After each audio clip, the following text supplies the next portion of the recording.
triggers are all around us. And while a lot of us keep trying to stop ourselves from feelings and behaving a certain way, right? So like we try to stop doing things or feeling or thinking things.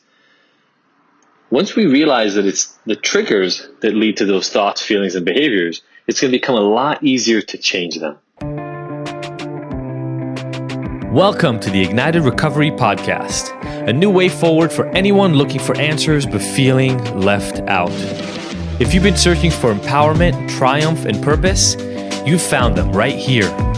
You won't hear the same solutions, and you're not going to have any excuses to fall back on, because Ignited Recovery allows heroes to rise and become their best selves. I'm Dr. Adi Jaffe, and I can't wait to be your guide on this journey. Are you ready to become an ignited hero?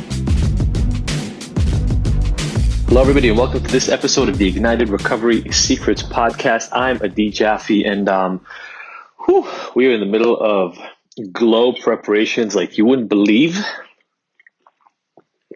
And I wanted to get out this episode to you because if you've ever been just super weirded out and upset about a conversation with your mom, your dad, a sister, an ex, your boyfriend, girlfriend, wife, this is going to speak to you. And, the holidays are coming close. So these conversations become important. I first thought of recording this for you guys when I was having a session with a client. We'll call him Michael. And Michael was telling me this story of what happened the last week. He and his wife ended up fighting, and he was telling me the whole story of how it had happened. They had gone to his mom's house, and some things happened around there, and then it caused a disagreement between him and his wife. And he was focusing for, I don't even know, for 15, 20 minutes as the story went about where this whole thing started between he and his wife, the background for this fight, just really going deeply, as many couples do, into the fight that they had, the specifics of what happened there. And as we started putting the story back together and kind of repositioning the characters and playing the movie out, it turned out for both he and his wife that really, at least this specific story that they were focusing on started as they were getting near and then as they were at his mom's house. And as we went in deeper, we realized that a lot of times when they go to his mom's house, they have these things happen. And then we realized that even when his wife isn't there, when he goes to his mom's house, there's this buildup of anger, anxiety, frustration, resentment. We'll get more into the details here in a minute. But as he gets near her house, and then he typically leaves there feeling like shit or angry or something along those lines. And so we were figuring out why that is, and we were breaking that down. And then it turned out that, according to him at least, and this is what's important from this standpoint, right, is what's happening according to his perspective from the conversation we're having. That's always where I go with clients is, facts are hard to come by, much easier to understand perspective. And so he was talking about how really for as long as he can remember, since he's been an adult at least, every time he goes to his mom's, the only conversation they have are about things she needs him to do. There's no other connection. They don't talk about other things. They don't talk about what's going on in their lives or really anything like that. It's just about what she needs him to do, what he hasn't done, what his siblings might have done for her that he hasn't, how he messed up things he had done before or not done things that he had promised. That's sort of where all the conversations were going. And what seemed to be happening is as he would get near her house, he would start getting aggravated. His wife has a separate set of issues with his mom, but he would start getting aggravated. In that anxiety and aggravation, he would take things out on the people around him. That would start causing fights. Then he would end up at his mom's house in that scenario with not a lot of connection and a lot of shame and feelings of worthlessness around what he hasn't done or what she needs him to do or what other people have done that he won't, et cetera, et cetera. And and a fight would ensue and he would have a shitty day.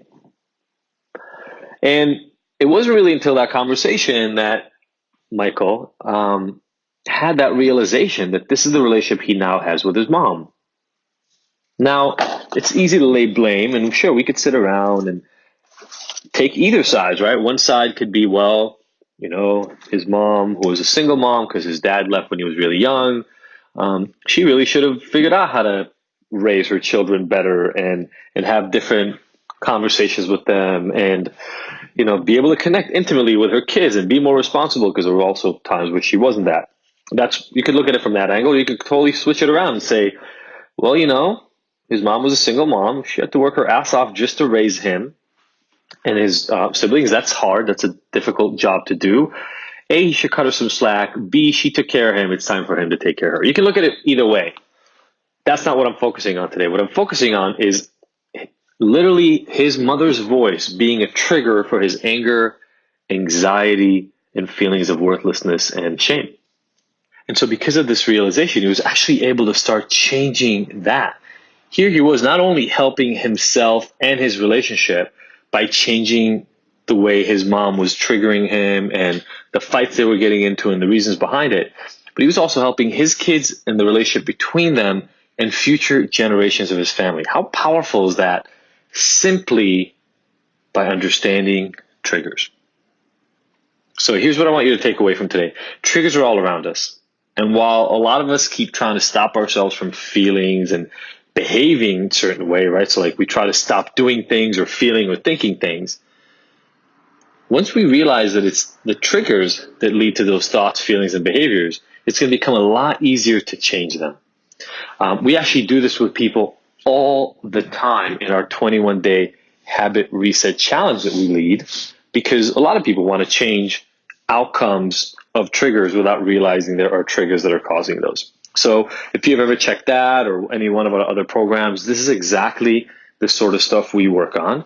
And I got to tell you, it's magical, just how many triggers there are for the vast majority of people that I meet that they don't realize. And then how once you get through this process, it's like magic. You can get rid of so many of the things that are bothering you in everyday life. Hope you enjoyed this. If you did, share it with somebody who could use it themselves. If you didn't, I don't know, pass to something else. But if you like it, share it, tag Ignited, tag me on social media. Let me know. I would really, really love to understand what you love about this and some of the other topics you might want to hear about. Thank you all so much. Have a wonderful weekend. See you next week. Thank you for tuning in to the Ignited Heroes Recovery Podcast. I really hope you found the information here useful and that we'll see you back here next week. And look, I want to make sure that this podcast is the most useful it can be for you, so please let me know by emailing info@ignited.com if there are any specific topics or questions you'd like to have addressed. As usual, if you like this episode, I would love for you to leave us a 5-star review and rating. Thanks, and see you next week.